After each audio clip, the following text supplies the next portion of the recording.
tenemos acá al profesor Osvaldo Vergara Bertiche, que estuvo a punto de ir a visitarlos y bueno, eso por una cuestión de salud. Bueno, esta vez lo tienen que venir a visitar ustedes acá. Está bien ahora, aclaro que está bien. Bueno, y la dinámica de la charla es lo que Carlos adelantaba, ¿no? Es una breve exposición de Osvaldo y después la idea es que sea una interacción, ¿no? Es decir, que ustedes puedan hacer las preguntas, aprovecharlo, que tenemos acá al profesor, por más que no le gusta que le digan profesor, y eso, evalúen, piensen, reflexionen y evaluemos y pensemos y reflexionemos con él. En este caso específicamente sobre la década infame, ¿no? Ustedes saben que este es un espacio en realidad de entrevistas abiertas que van a ser 5. Esta es la primera que se da en el marco de la diplomatura universitaria en Historia Argentina y Latinoamericana. Esta diplomatura incluye a 12 universidades, incluye también, por supuesto, al Instituto Dorrego y también a la Secretaría de Políticas Universitarias. Así que en las próximas semanas se van a ir realizando otras charlas con otros invitados, con otros moderadores también, seguramente con otras universidades.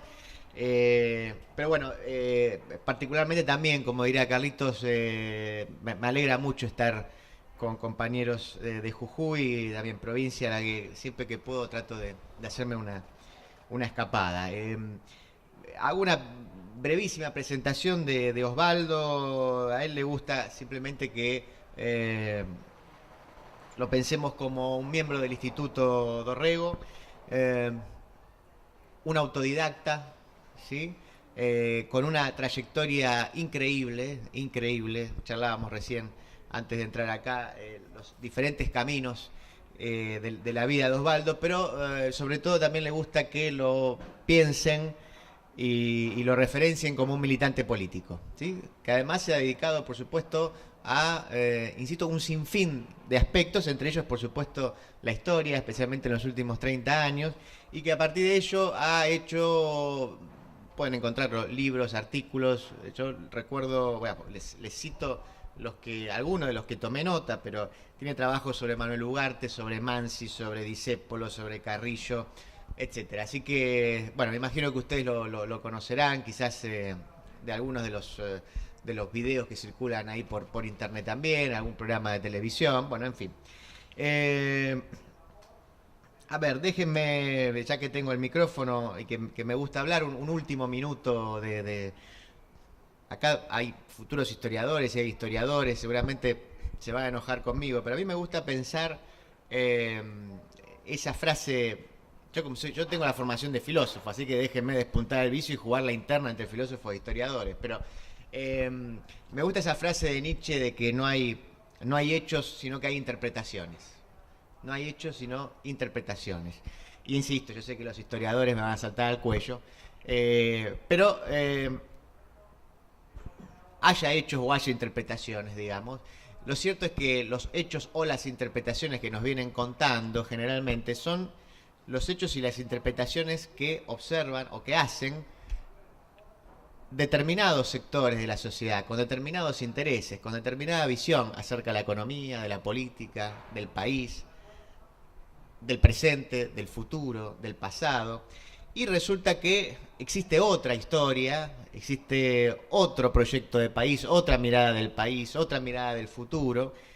Y yo diría, incluso podríamos hablar en plural, existen otras miradas, otras historias. Me parece que en ese sentido es que el Instituto Manuel Dorrego nos viene a aportar esa otra mirada en referencias como Osvaldo, ¿no? Esto de darnos cuenta de que hay una historia oficial, pero que también hay otra u otras historias. Y en lo personal, digamos, siempre hay como una crítica, la habrán oído. Es decir, bueno, hay gobiernos o hay sí, espacios referentes culturales que hacen historia desde el presente o que acomodan la historia al presente. Yo no creo que sea así, pero sin embargo es verdad que siempre hacemos historia desde el presente. ¿Sí? Siempre hacemos historias desde el presente. Y eso también significa que la historia cuando uno escucha hay que construir el futuro, ¿no? Uno escucha un político y dice hay que construir el futuro. Bueno, el futuro se construye, pero también se construye el pasado. El pasado está continuamente construyéndose, reconstruyéndose, resignificándose, revalorándose en función del presente también.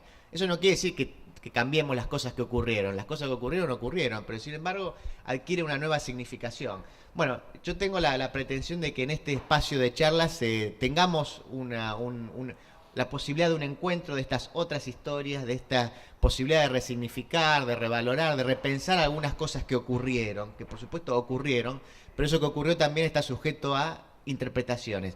Y a un cambio incluso en la mirada de nosotros mismos a lo largo de la historia, porque a veces uno piensa, bueno, hay sectores o hay personas que piensan distinto a lo que piensa uno, pero a veces uno mismo también a lo largo de su vida, sea más corta, sea más larga, reflexiona y resignifica hechos del pasado. Yo me imagino que ustedes en la futura labor de historiadores o simplemente de ciudadanos comunes van a repensar eso que les pasa, eso que les pasó y eso que les va a pasar.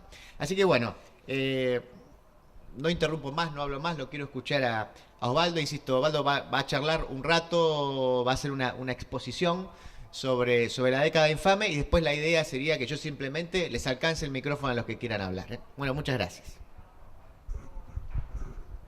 Bueno, buenas tardes.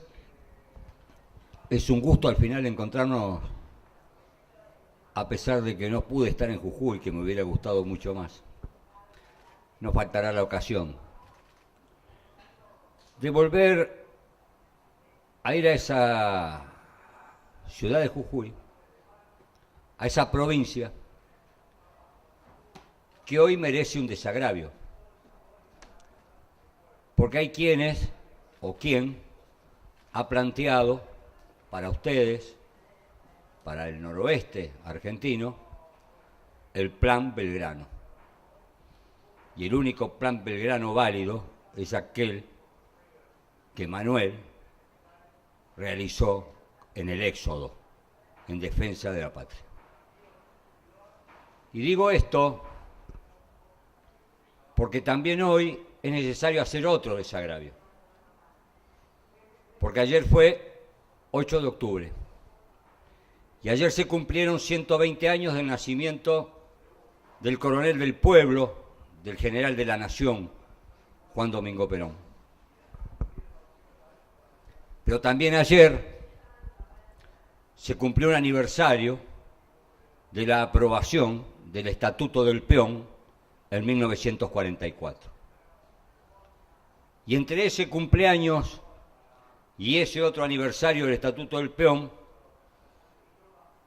aquellos mismos personajes que presentan ese Plan Belgrano inauguraron un monumento que es nada más que un insulto a la memoria de nuestro mayor hombre que hemos tenido en materia de conducción política, fundador de la doctrina nacional, que no es otra que la doctrina nacional justicialista. Y digo esto porque me toca hablar sobre la década del 30, sobre la década infame, que se prorrogó más allá de 10 años.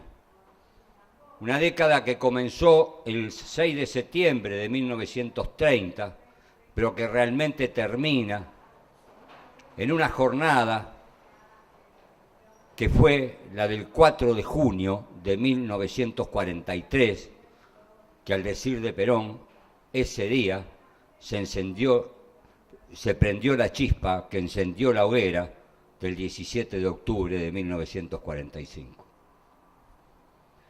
Es cierto lo que acaba de decir Carlos, que le gusta decir a Dante. Estamos hablando de la década infame, de la más infame de las décadas. Ya antes alguien la había señalado de alguna manera, en 1926, cuando Enrique Santos Discépolo escribe su tango, Que bachaché, y dice: la sopa es reina y el dinero es Dios, porque ya no alcanzaba la comida. Y en 1929 tenemos la gran crisis internacional, que lleva también a nuestro país a una situación de total iliquidez como la que hemos vivido en el 2001 y en el 2002. Porque no es que la historia se repita, sino que la historia tiene los mismos actores sociales que actúan de diferente manera en distintas épocas. Tienen los mismos representantes sectoriales en una época que en otra época. Y en 1930, un general del ejército, aprendiz de fascista, pero también, como diría Discépolo, era un disfrazado sin carnaval, porque no tenía las masas tras sí, como en última instancia la tenía Mussolini, sino que ahí solo, empujado con los cadetes del Colegio Militar de la Nación sublevado, expulsa al gobierno democrático de don Hipólito Yrigoyen. Y si ustedes googlean, porque todos estamos acostumbrados a googlear, y ponemos 6 de septiembre de 1930 y buscamos imágenes, van a ver un coche descapotable en donde va Uriburu, camino a la Casa Rosada, y desde donde los balcones las señoras le tiran flores al pasar. Pero en el estribo de ese auto y como custodia va un joven oficial del ejército argentino, un capitán alto, de gran físico, custodiando ese Uriburu. Era el capitán Juan Domingo Perón. Y entonces algunos, porque nunca han faltado en este país, la gran fábula: Perón acompañó el golpe de Estado fascista del 6 de septiembre de 1930, encabezado por Uriburu. Pero resulta que este Perón, que era un militar,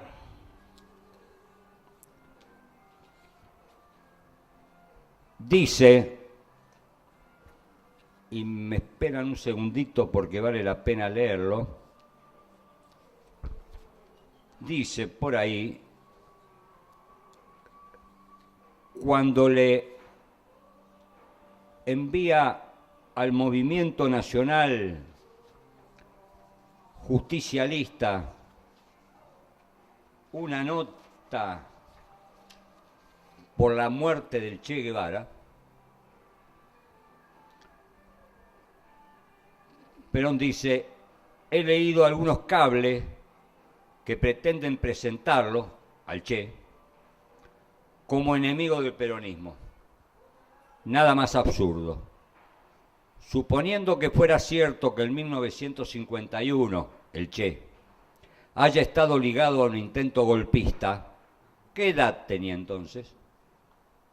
Yo mismo, dice Perón, siendo un joven oficial, participé del golpe que derrocó al gobierno popular de Hipólito Yrigoyen. Yo también en ese momento fui utilizado por la oligarquía. Lo importante es darse cuenta de esos errores y enmendarlos. Vaya si el Che los enmendó. Yo agregaría, vaya si Perón enmendó ese error. Esta nota, también cabe señalarlo, fue durante bastante tiempo ocultada por algunos dirigentes del Movimiento Nacional Justicialista, como también fue ocultada por el Partido Comunista de la República Argentina. En 1930, aquellos que habían defendido la reforma universitaria de 1918, esa reforma universitaria que logró la cátedra paralela y el gobierno tripartito, pero que no logró la enseñanza total y absolutamente gratuita, porque tienen que saber todos los estudiantes universitarios que la gratuidad de la enseñanza no proviene de la reforma del 18, sino que proviene del gobierno peronista en 1949. Y aquellos jóvenes a los cuales don Arturo Jauretche llamó la inteligencia fubista con TZ, también muchos sectores acompañaron el golpe de Estado del 30, como lo acompañaron los socialistas y como lo acompañaron los comunistas. Lo mismo hicieron en 1955 y casi lo mismo hicieron en 1976. Porque aquellos que se dicen desde aquel entonces representantes de la clase obrera y del pueblo, vocabulario que los universitarios hemos estado acostumbrados a escuchar de algunos sectores, somos los representantes de la clase obrera y el pueblo, los únicos representantes de la clase obrera y del pueblo somos los peronistas.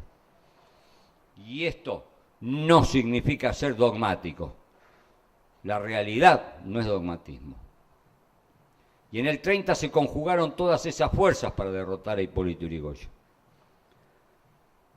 Y luego, ese disfrazado sin carnaval, como dije, llamado Uriburu, fue desplazado por quien sí había instrumentado a través de la logia San Martín el verdadero y auténtico golpe de Estado, que fue justo, junto con sectores de la oligarquía, porque lo que querían era imponer un cambio total y absoluto de modelo.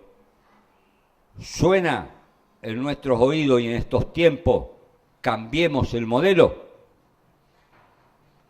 Muchas veces intentaron cambiar este modelo desde allá, desde 1930, y algunas veces lo lograron.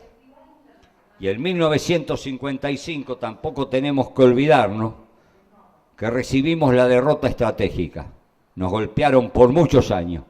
Diría que desde 1955 nos golpearon hasta 1903, hasta 2003, perdón, donde comenzamos recién a levantar nuestra cabeza.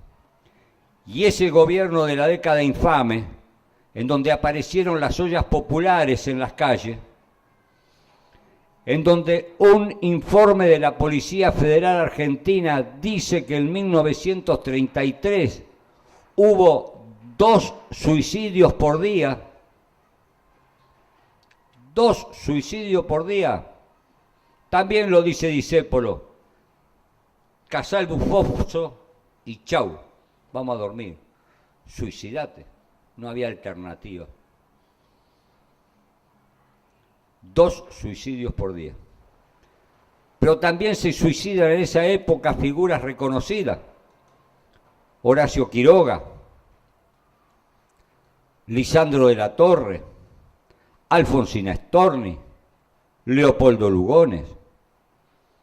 Porque en esa década no había lugar para nadie, no había lugar absolutamente para nadie. Es donde empieza a entrar en todo el mundo la desesperanza.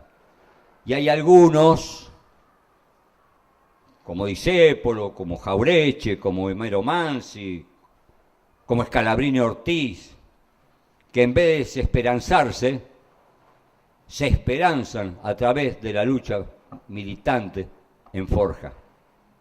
Y otros se desesperan y se suicidan.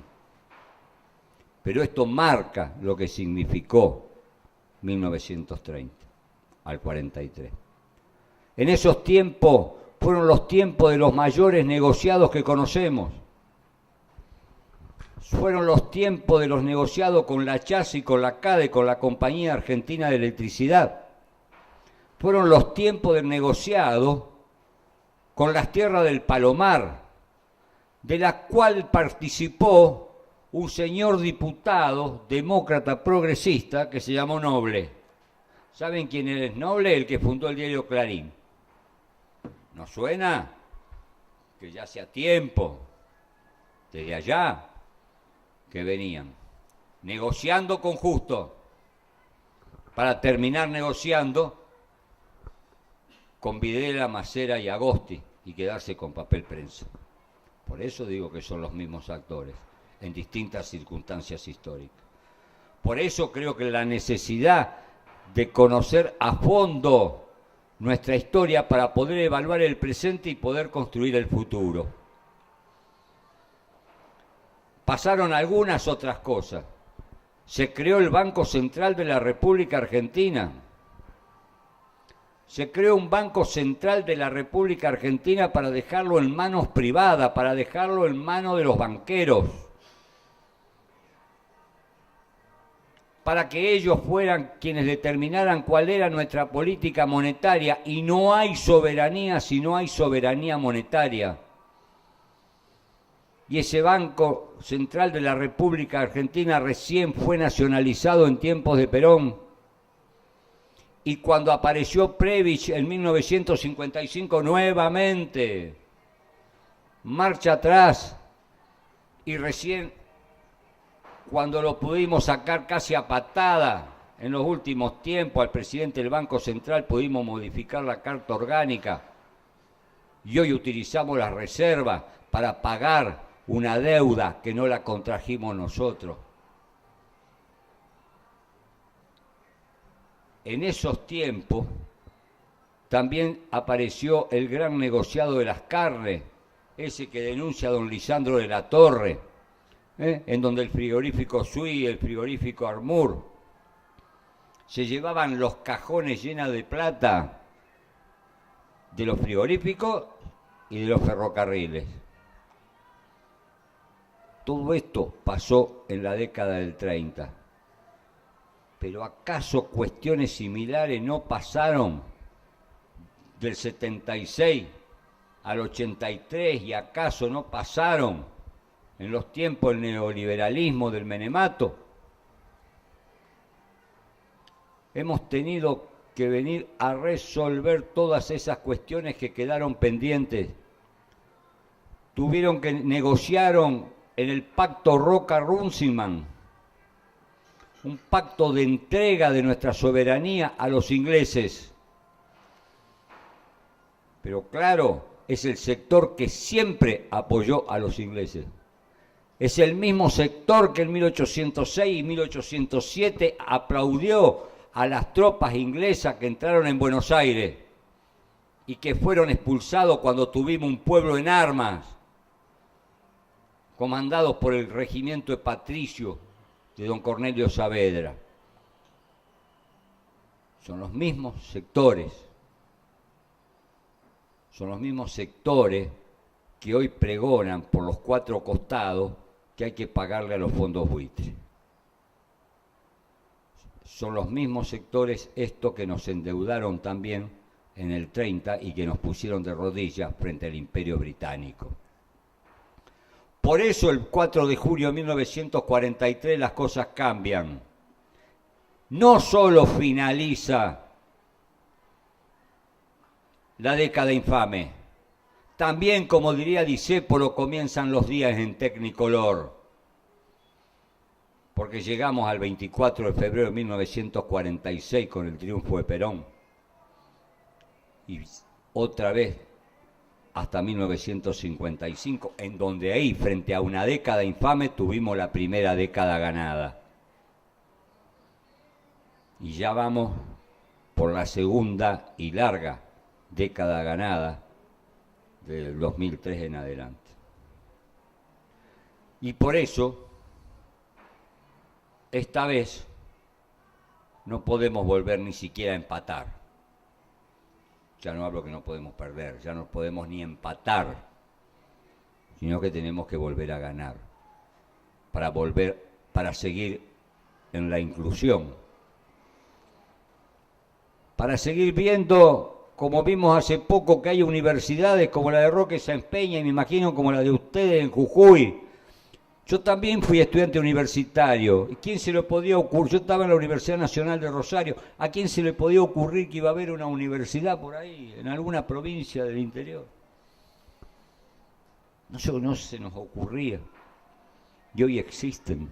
Y hoy están llenas de alumnos. Y no hablemos de las universidades del conurbano bonaerense. las cuales visito con mayor frecuencia, con 14, 15, 18, 20.000 alumnos cada universidad. Esa década, y más que una década, del 6 de septiembre, acuérdense siempre, hasta el 4 de junio de 1943, es el ejemplo más claro y más concreto de lo que significa la oligarquía en el poder, junto a lo que significó a partir de 1870, cuando se gana la guerra del Paraguay y Bartolomé Mitre sale por todo el interior de nuestro país, por el profundo país, a liquidar a nuestras montoneras y a nuestros caudillos federales. En 1870, con el triunfo de la triple infamia sobre los paraguayos, se instala en toda nuestra Suramérica la División Internacional del Trabajo. Y esa División Internacional del Trabajo la liquidamos el 17 de octubre de 1945. Y por eso Winston Churchill en 1955 brinda por la derrota de Perón como la mayor de las hazañas después del triunfo de la Segunda Guerra Mundial. Y eso que no vivió para ver el gol con la mano que le hicimos. Esto es lo que ha sucedido. En 1930-1943, ya solamente con lo del Banco Central, es para entretenerse un largo rato. Porque a partir de ahí, las finanzas públicas fueron monopolizadas por la banca privada. A partir de ahí se empieza a imponer la relación primero con la libra esterlina, para luego de muchos años caer con este tema del dólar, que en realidad también es, como diría en otro tango Homero Expósito, no es ni cielo ni es azul. Cuando ellos dijeron no es ni cielo ni azul, resolvieron ponerle de título al tango se me escapó la palabra. ¿Cómo se llama esto cuando uno se pinta, se afeita? Bueno. Claro, no es ni cielo ni azul. Tango, si no es ni cielo ni azul, entonces ¿cómo le vamos a poner de título? Y le ponen maquillaje. Y ese papel verde que anda dando vuelta por ahí, que se llama dólar, es un maquillaje. Está simplemente pintado de verde. No tiene ningún valor. Y sin embargo tenemos que referenciarlo. Ahí. Y por eso necesitamos cada vez mayor soberanía monetaria, necesitamos que este Banco Central siga como está funcionando, seguimos necesitando a Banoli, seguimos necesitando diciéndole no a los fondos buitres, a pesar de que tenemos toda la voluntad de pagar, pero en las condiciones que nosotros pongamos. Porque nos dejaron desde allá, atados de pies y manos.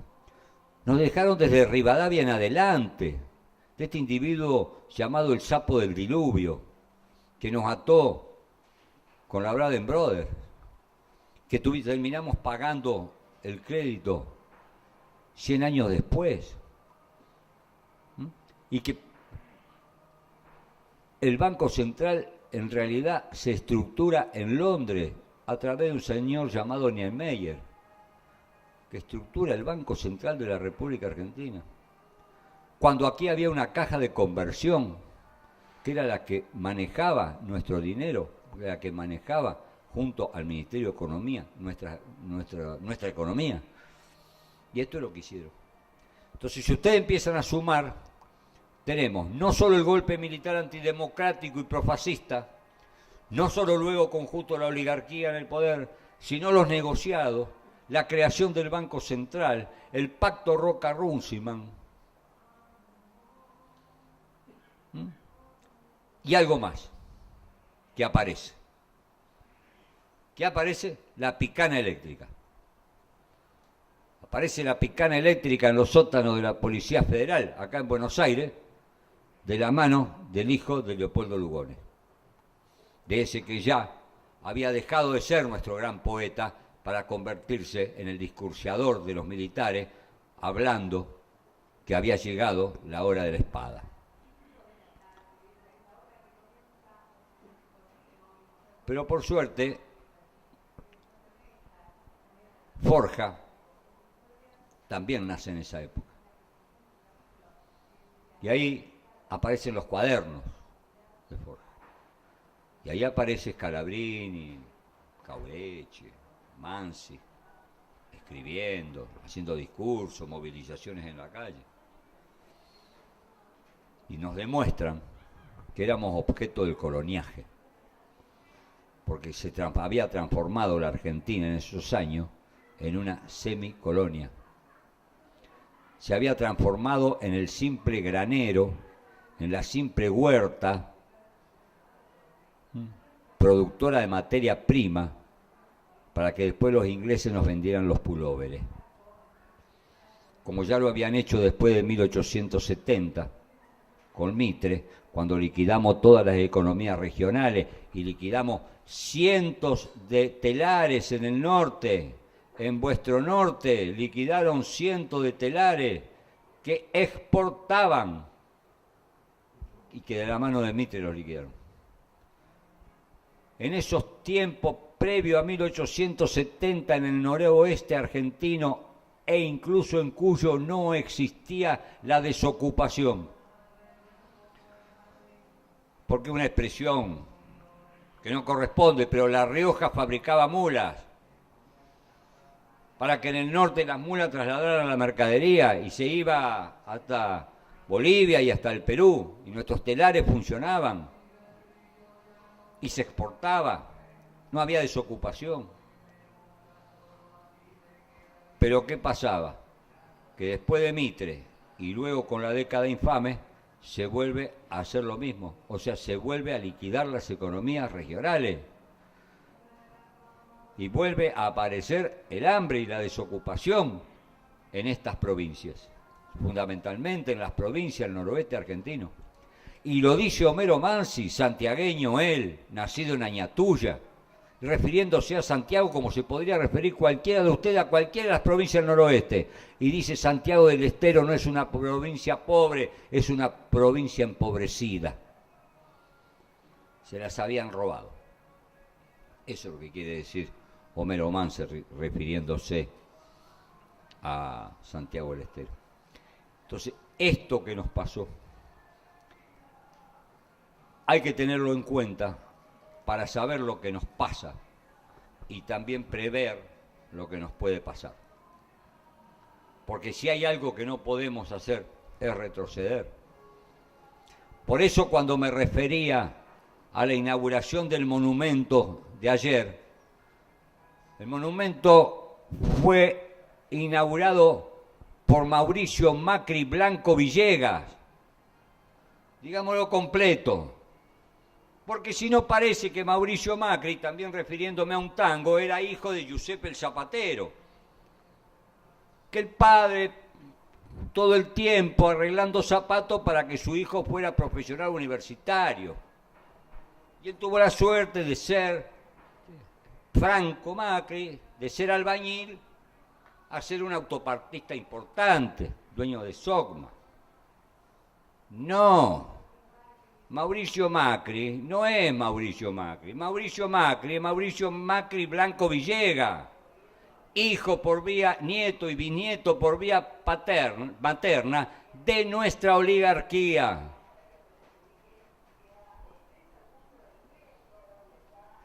Por eso es el mismo sector que aquel otro. Y por eso inauguran un monumento a Perón vestido de civil. A Perón, coronel del pueblo y general de la nación. Yo siempre me lo hago vestido de militar y arriba de un caballo blanco y negro, un caballo pinto. Nos están tomando el pelo, como nos lo tomaron allá nos lo tomaron a partir del 55, que no solamente nos tomaron el pelo, sino que encima nos fusilaron. Y como ahora no nos pueden fusilar, nos empapelan para que nos atienda Servini de Cubría. Ese es el método. Y lo están viviendo ustedes en vuestra provincia. Ahí anda una compañera provinciana, jujeña, que anda empapelada por todos los tribunales, porque cuando no le pega a uno, le pega a otro. Cuando no anda con una metralleta, anda con un cañón. Porque ese es el método. No nos fusilan, nos denuncian. Y nos tenemos que ir a sentar frente a Servini de Cubría. Son los mismos actores sociales. Son aquellos actores sociales de 1870 con Mitre, de 1930 con Uriburu y Justo, de 1955 con Lonardi, Aramburu y Rojas. Son los mismos sectores que participaron luego con Onganía y son los mismos, ya para culminar, los que participaron al lado de Videla, Macera y Agosti. Son los mismos sectores, son los mismos personajes, tienen las mismas tradiciones, tienen las mismas malas costumbres y tienen los mismos objetivos: volver a poner de rodillas al pueblo argentino. No creo que lo logren.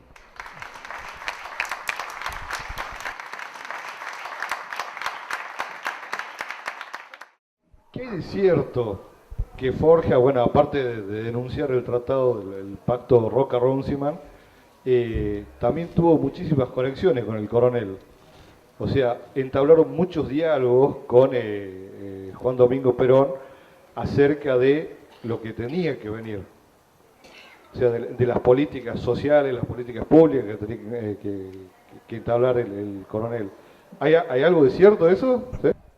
Forja saca los famosos cuadernillos de Forja. Y es evidente que esos cuadernillos no son solamente leídos por Perón, sino son leídos por eso que se llamó el GOU, el Grupo de Oficiales Unidos o el Grupo de Obra de Unificación. No está claro cómo se llamaba, pero no importa, el GOU. Y son leídos por ellos. Y son entendidos por ellos.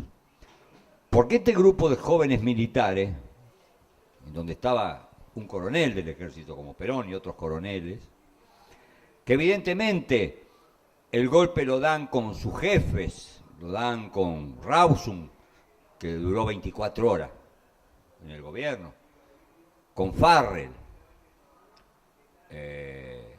primero con Ramírez. Ramírez un sonso a manivela, porque no, sonso a cuerda ya era muy... La cuerda es más complicada, este era un sonso a manivela, ¿no? Es el que impuso lo de eliminar, por ejemplo, el lunfardo de las letras de tango. Entonces, como decía Discépolo, ¿cómo quieren que le ponga gira gira? Una chica que da vuelta alrededor de la manzana, ¿se imaginan un tango con ese título? Bueno, así se elimina esto. Y Farrell, y otros generales, pero en realidad el golpe, y no fue un golpe del Estado, en eso cometió un error al llamarlo así, el movimiento del 4 de junio de 1943 se da a través del GOU. Ese GOU había mamado de los documentos de Forja. Y fundamentalmente también de un libro muy importante que hay que siempre tenerlo en cuenta, que se llama Política Británica en el Río de la Plata, que es el de Scalabrini Ortiz.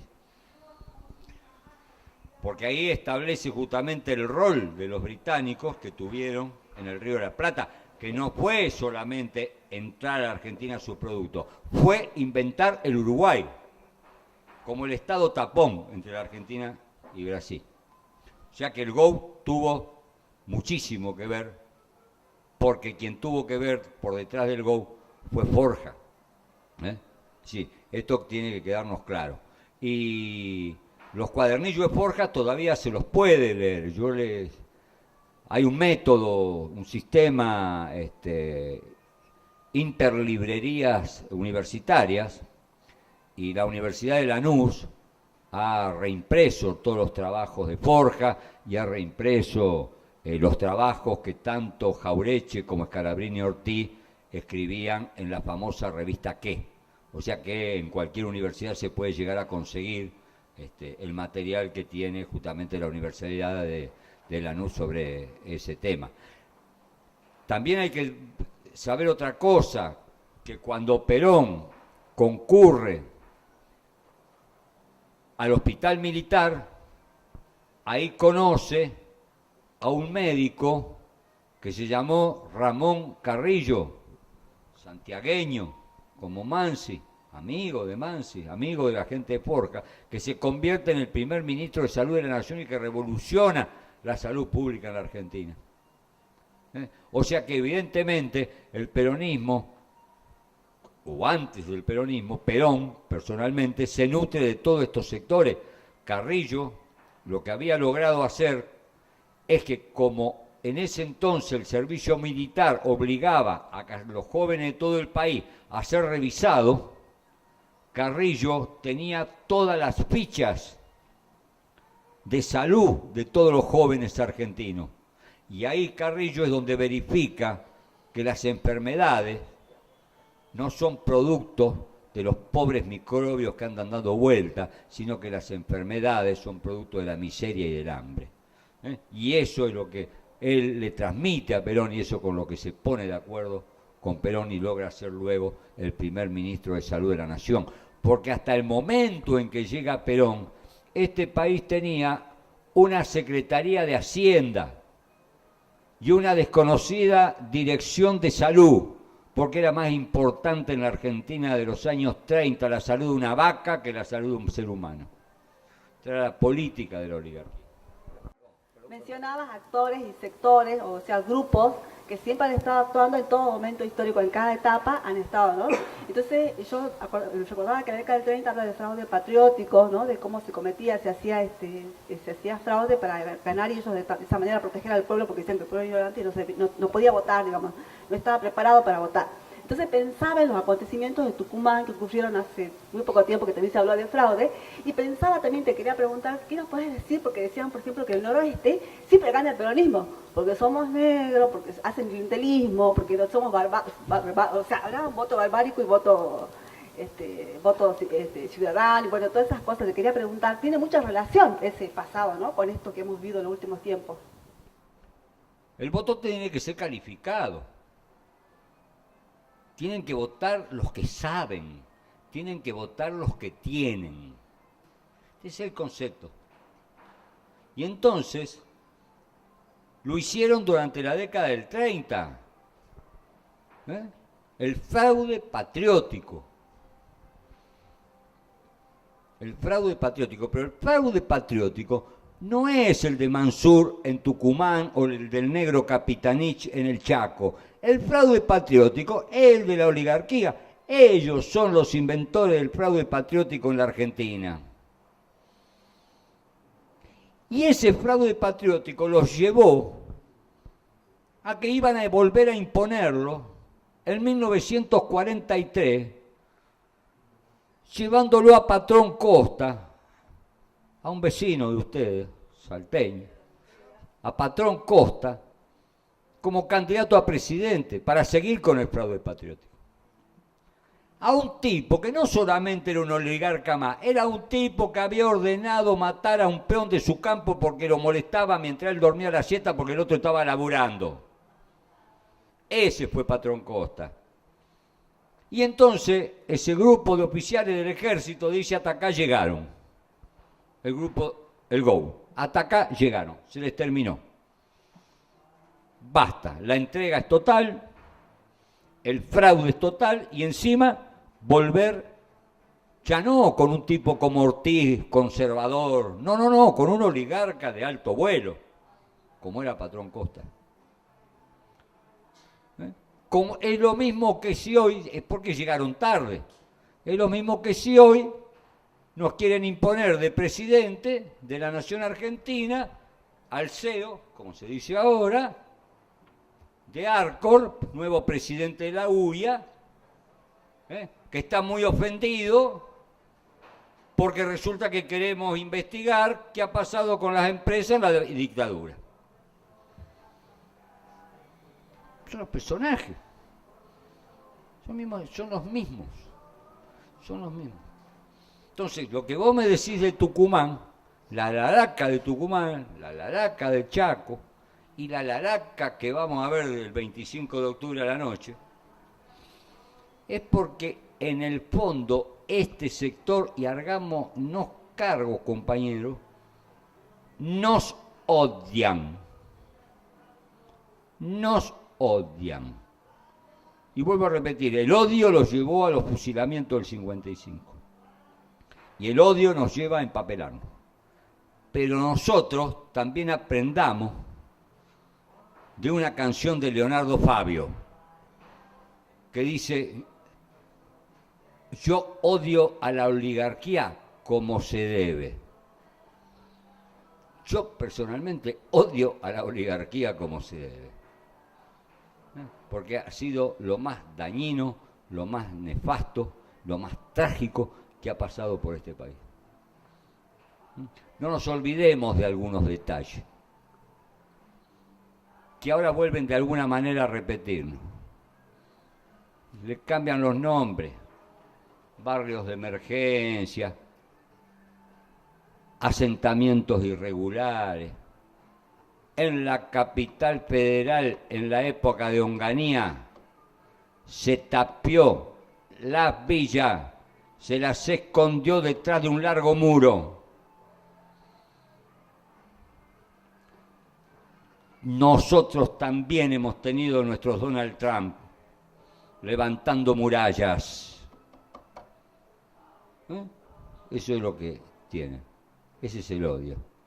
Y ahí ahora lo vemos ahí, sobre la avenida Ilía, que también están haciendo lo mismo, están levantando ahí, poniendo plantas para que no se vea la Villa 31. Y dicho sea de paso, hasta el hijo de don Arturo Ilía denuncia y se ve en la fotografía que sacaron el cartel que dice autopista Arturo Ilía. ¿Y saben por qué le sacaron el nombre de Arturo Ilía? Porque si Arturo Ilía viviera, no votaría Macri. Quería saber qué impacto tuvieron estas políticas durante la década infame en la región NOA y en la provincia de Jujuy. Fue el de liquidar las economías regionales. ¿Estamos? Este fue el mayor de los impactos. Ya había venido sucediendo en el país. Vuelvo a repetir, venía sucediendo en el país a partir de 1870. Entonces, las economías regionales fueron liquidadas. Y cuando son liquidadas las economías regionales, significa que lo que primero se termina es la mano de obra. Cuando aparece la mano de obra desocupada, lo primero que empieza a aparecer es el hambre, la marginación y la miseria. Esto es así en cualquier lugar, pero sobre todo en provincias que ya venían con atraso económico, porque este país se construyó a partir del puerto de Buenos Aires de 1870 en adelante. Entonces, el Belgrano Cargas, que en algún momento podría haber traído desde Jujuy, desde Salta, desde Tucumán, desde Santiago del Estero, por los lugares donde pasaba producción, creo que debe haber terminado no trayendo nada. Y si ahora estamos poniendo en marcha nuevamente el Belgrano Carga es porque creo que sí tenemos que traer. Más allá de que no está todo resuelto, más allá que falta mucho por hacer. Pero si ponemos en marcha el Belgrano Carga es porque tenemos que traer. Y este es el impacto. Pero el impacto fue general. Porque ustedes calculen que en la década del 30, por ejemplo, si estoy diciendo que habían aparecido las ollas populares, y donde uno ve las fotos de la época, y no iban 4 o 5 personas, cuadras y cuadras de gentes en las ollas populares, donde en todos los lugares había carteles que decían no hay empleo, no hay un lugar para trabajar. De alguna manera lo volvimos a vivir. Claro, yo no viví la década del 30, tengo mis buenos años, pero nací después del 30. Yo por suerte nací en los tiempos en Tecnicolor de este país. Hice la escuela primaria en la época de Perón, 2 años en la escuela secundaria en los tiempos de Perón. Y soy hijo de ferroviario, mi viejo era ferroviario, justamente del Belgrano. Pero lo que ha sucedido es de que no por casualidad, justamente el golpe de Estado se da el 6 de septiembre de 1930 y el 27 de septiembre del mismo año, o sea, exactamente 21 días después, se forma la Confederación General del Trabajo. O sea, un movimiento obrero que venía totalmente dividido entre anarquista de un lado, anarquista del otro, socialista de un lado, socialista del otro, comunista de un lado, comunista del otro, es decir, el movimiento obrero era un desbande. El 27 de septiembre de 1930 se conforma la Confederación General del Trabajo. Quiere decir que el pueblo empieza 21 días después nada más a darse cuenta de lo que está sucediendo y lo que va a suceder y toma su reaseguro. Forma la CGT. Porque hay algo que tenemos que tener en cuenta. Los pueblos jamás se suicidan. Los pueblos pueden pasar muy mal, pero los pueblos no se suicidan, compañeros. Los pueblos siempre toman sus reaseguros. Y como dice Citarrosa, no hay cosa más sin apuro que los pueblos haciendo la historia. No se sabe cuándo, pero los pueblos toman sus tiempos y, como diría el general, hacen tronar el escarmiento.